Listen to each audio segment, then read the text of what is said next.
నమస్తే, welcome to 99 TV. Iran ఖాళీగా కూర్చుందా? ఖచ్చితంగా కూర్చోలేదు. ఖరామ్ షహర్ 4 అంటే అనే పేరుతో ఉన్న ఒక ఖైబర్ అని కూడా పిలుస్తారని ఒక మిసైల్ని రంగంలోకి దించింది. ఇది 4th generation ballistic missile. It is as dangerous as మన బ్రహ్మోస్ క్రూయిజ్ మిసైల్ కంట. But that is cruise missile, this is ballistic missile. So అంతకన్నా ప్రమాదకరమైంది. ఎందుకు దించాలనుకుంటోంది? టార్గెట్ ఎవరు? అమెరికాకు సహకరించే చుట్టుముట్టి ఉన్న ఇస్లామిక్ నేషన్స్ అన్నీ టార్గెట్టే. అలాగే అమెరికన్ వార్షిప్స్ ఆల్రెడీ వచ్చింది. ఫ్లోటింగ్ సిటీ అని పిలిచే జెరాల్డ్ ఆర్ ఫోర్డ్ రెడీగా ఉంది. మెడిటరేనియన్ సీ దగ్గర ఉంది. అబ్రహాం లింకన్ ఇంకొక షిప్ అది మెడిటరేనియన్ సీ దగ్గర ఉంది. ఇది ఆల్మోస్ట్ ఇజ్రాయెల్ వాటర్స్ నుంచి దగ్గరకు వచ్చేస్తుంది. సో ఇవి టార్గెట్. ఇంకా ఏం చేస్తుంది? ఈ క్షిపణులతో పాటు, ఈ మిసైల్స్తో పాటు ఇరాన్ చిన్న చిన్న బోట్స్ని, సూసైడ్ బోట్స్ అంటారు వాటిని, చాలా టైనీ బోట్స్ తీసుకెళ్ళి ఈ షిప్స్ కిందకి తాళ్ళు కట్టి మైన్స్ని అక్కడ ఆ షిప్స్ కిందకి వదిలేస్తుంది. అంటే ఈ షిప్స్ మూవ్ అయ్యేప్పుడు అంటే దాంతో పెద్ద డ్యామేజ్ అవుతుందని కాదు, బట్ ఎక్కడో చోట షిప్ని అది కలిగించే చిన్నపాటి డ్యామేజ్ కూడా అవి ఇబ్బందికరంగా పరిణమించే ప్రమాదం కనిపిస్తుంది రాబోయే రోజుల్లో. అంత పెద్ద వార్షిప్స్కి షిప్స్ మైన్స్ని టచ్ అయ్యేట్టు వెళ్తే, అంటే ఆ చిన్న చిన్న బోట్స్ ఆ చిన్న చిన్న బోట్స్ ఆ షిప్ని టచ్ అయినా సరే, ఎందుకంటే సముద్రం లోపల ఉంటాయి, చాలా ఎక్కువ లోతున్న చోటే ఈ హెవీ వెజల్స్ ఉంటాయి కాబట్టి అక్కడికి పంపిస్తున్నది ఇరాన్. సో ఇరాన్ ఒక ఎత్తుగడలో భాగం. నెక్స్ట్ జీసీసీ నేషన్స్ని టార్గెట్గా చేసుకొని, గల్ఫ్ కోఆపరేటివ్ కౌన్సిల్ నేషన్స్ని టార్గెట్గా చేసుకొని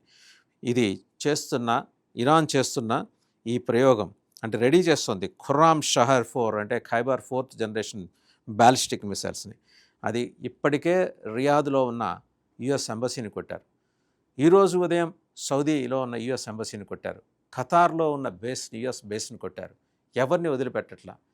వీళ్ళ ఇరాన్ సృష్టించిన భయోత్పాతానికి రాజులు వాళ్ళ అంతఃపురాలు దిగి వచ్చి ప్రజల మధ్య మమేకమై తిరిగి వాళ్ళకి ఒక భరోసా కల్పిస్తున్నారు టూరిస్టులకి. మొత్తం నిన్న మొన్న చూస్తే సౌదీలో కావచ్చు, దుబాయ్లో కావచ్చు, రాజులు నేరుగా ప్రజల మధ్యకు వచ్చారు. అంటే ఇరాన్ ఒక చిన్న దేశమే కదా, అమెరికా ముందు చిన్న దేశమే కావచ్చు, కానీ చాలా విశాలమైన దేశం, గొప్ప సంస్కృతి నాగరికతలు పరిడవిల్లిన దేశం. 5,000 సంవత్సరాల క్రితమే అమెరికా పురుడు పోసుకుంది 250 సంవత్సరాల క్రితం అయితే, ఇరాన్ సంస్కృతే 5,000 సంవత్సరాలది.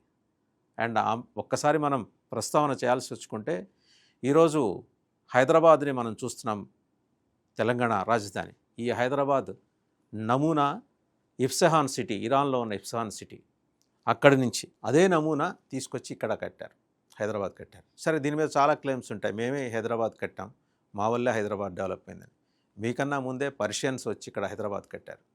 అక్కడి నుంచి వచ్చిన ఇరానీ చాయ్ ఇవాళ మనం తాగుతున్నాం హైదరాబాద్లో. సో ఇరాన్కున్న సంస్కృతి నాగరికత గురించి చెప్పే ప్రయత్నంలో ఒక చిన్న వివరణ మాత్రమే. Coming back to the subject, Iran ఎందుకు ఎవరి మీద ప్రతీకారం తెచ్చుకోవాలనుకుంటుంది? ఎందుకంటే సహజంగానే వాళ్ళ సుప్రీం లీడర్ అయతుల్లా అలీ ఖమేనీని హతమార్చడంతో పరిస్థితులు భయానకంగా మారిన తర్వాత ఇరాన్ ఫేజ్డ్ మేనర్లో స్టెప్స్ తీసుకుంటూ వస్తుంది.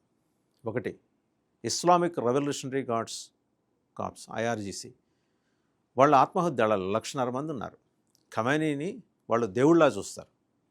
వాళ్ళు ఇరానియన్ ఆర్మీ కన్నా they call the shots there, వాళ్ళు డిక్టేట్ చేస్తారు.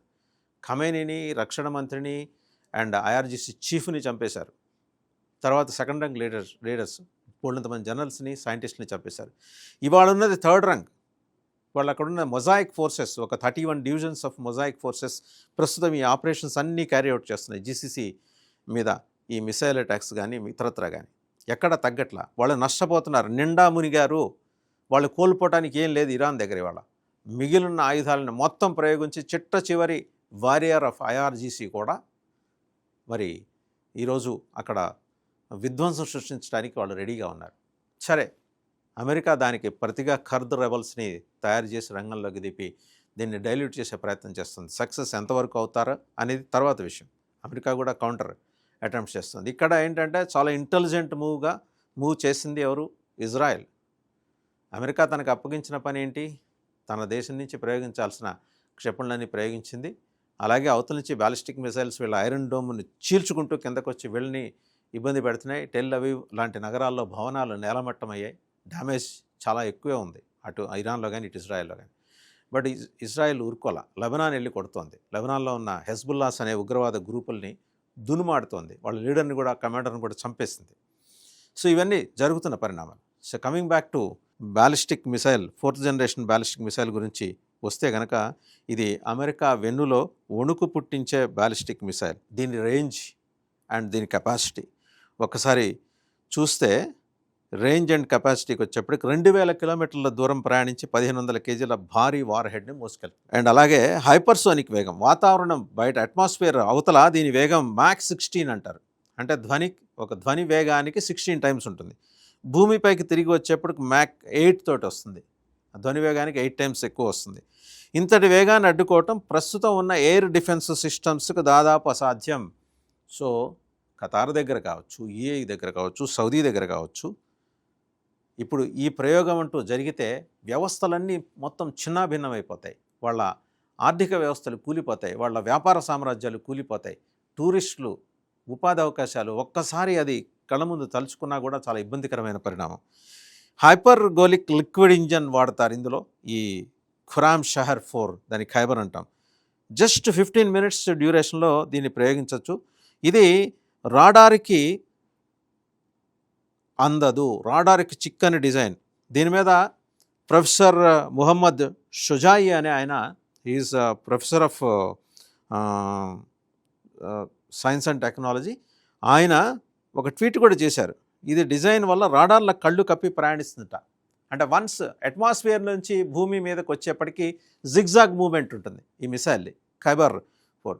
సో అందువల్ల అలాగనే దాని టార్గెట్ని రీచ్ అవుదంటే ఇచ్చిన స్పెసిఫిక్ టార్గెట్ని, ఎప్పుడైతే స్పేస్లో దాని ప్రయోగించిన ఆ పార్ట్ విడిపోయి ఓన్లీ వార్ హెడ్ వస్తుందో, ఆ వార్ హెడ్ని అంటుకొని దీన్ని గైడ్ చేసే చిన్న ఇన్స్ట్రుమెంట్ ఉంటుంది, అది తీసుకెళ్తుంది. ఎవరి రాడార్కి చిక్కదు.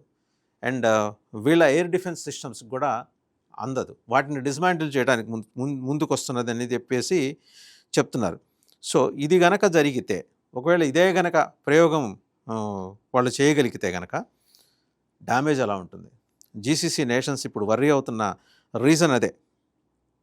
దాని ప్రత్యేకతలు చూసాం. ఇక అమెరికా ఆర్మీ ప్లాన్ ఏంటంటే, అమెరికా యుఎస్ఎస్ అబ్రహాం లింకన్ని ఆల్రెడీ ఉంది, మెడిటరేనియన్ సీలో ఉంది వార్షిప్. దీంతోపాటు గెరాల్డ్ ఆర్ ఫోర్డ్ ఉంది. గెరాల్డ్ ఆర్ ఫోర్డ్ అయితే ఫ్లోటింగ్ సిటీ అంటారు, తేలియాడే నగరం అంటారు. దానిలో 5,000 మంది సైనికులు, దాని పర్ డే వచ్చి $8,000 మిలియన్ ఖర్చు పెడతారు దాంట్లో ఉన్న వ్యవస్థలు నడవటానికి. ఇరాన్ ముప్పుని తిప్పికొట్టడానికి అమెరికా ఆల్రెడీ ఇది న్యూక్లియర్ పవర్తో నడిచే యుఎస్ఎస్ అబ్రహాం లింకన్ స్ట్రైక్ గ్రూప్ని రంగంలోకి దించింది. అమెరికా దగ్గర ఉన్న శక్తియుక్తులను కూడా మనం తక్కువ అంచనా వేయలేం కదా. ఈ అడ్వాన్స్డ్ గైడెడ్ మిసైల్ డిస్ట్రాయర్స్ ఉన్నాయి, బట్ ఈ ఖైబర్ని తట్టుకోగలవా అవి? యుద్ధ విమానాలు, హెలికాప్టర్తో కూడిన ఈ నౌకాదళం ఆల్రెడీ మిడిల్ ఈస్ట్ తీరంలో మోహరించి ఉంది. అణు ఇంధనంతో ఇది ఎక్కువ కాలం సముద్రంలో ఉండి దాడులు నిర్వహించగలదు. బట్ ఖైబర్ కెపాసిటీని ఇది విస్టాండ్ చేయగలదా? అండ్ ఆల్రెడీ ఇరాన్ చిన్న చిన్న బోట్లలో ఆత్మాహుతి బోట్లతో పంపుతున్న ఆ లోడెడ్ మైన్స్ కిందకెళ్ళి, ఆ షిప్ కిందకెళ్ళి చేసే డ్యామేజ్ని తట్టుకోగలదా? అమెరికా నావికా శక్తి, మరోవైపు ఇరాన్ హైపర్సోనిక్ క్షిపణి సామర్థ్యం మధ్యప్రాచ్యాన్ని, మిడిల్ ఈస్ట్ని వ్యూహాత్మక యుద్ధక్షేత్రంగా మార్చేశాయి. సో ఇంత క్లియర్గా ఒక్కసారి మనం విజువలైజ్ చేసుకుంటేనే ఆ వార్షిప్ ఎంత ఉంటుంది. 2 warships, USS Abraham Lincoln and USS Gerald R Ford, రెండిట్లోనూ ఒక 10,000 మంది సైన్యం ఉంటారు, సైలర్స్, సైన్యం అని కలిపి. ఒక్కొక్క వార్షిప్ మీద పర్ డే అయ్యే ఖర్చు ఒకసారి కనుక చూస్తే రెండిటికి కలిపి $25,000 మిలియన్ ఎక్కడి నుంచి తీసుకొచ్చి ఖర్చు పెడుతుంది. అండ్ పరాయి దేశంలో విధ్వంసం సృష్టించడానికి అమెరికా చేసిన ఈ ప్రయత్నం కారణంగా రెచ్చిపోయిన ఇరాన్ జీసీసీ నేషన్స్ని కొడుతున్న తీరు, మొత్తం గల్ఫ్ని ఒకప్పటి బికారి దేశాలుగా, ఎడారి దేశాలుగా మిగిల్చాలనుకున్న ఇరాన్ వ్యవహార శైలి ప్రపంచానికే పెను ప్రమాద సంకేతాలు పంపిస్తున్నాయి. సో ఇది రివ్యూ చేసుకోవాల్సిన సమయం వచ్చింది. అక్రాస్ ద టేబుల్ కూర్చొని రెండు మాట్లాడుకుంటే మంచిది. బీరాలు పలకటం, గొప్పలు చెప్పుకోవటం, గప్పాలు కొట్టుకోవటం కాదు. అమెరికా 10 మెట్లు దిగాలి, ఇరాన్ ఒక 2 మెట్లు దిగితే చాలు, సమస్య పరిష్కారం అవుతుంది. ఇవాళ కాకపోతే రేపైనా.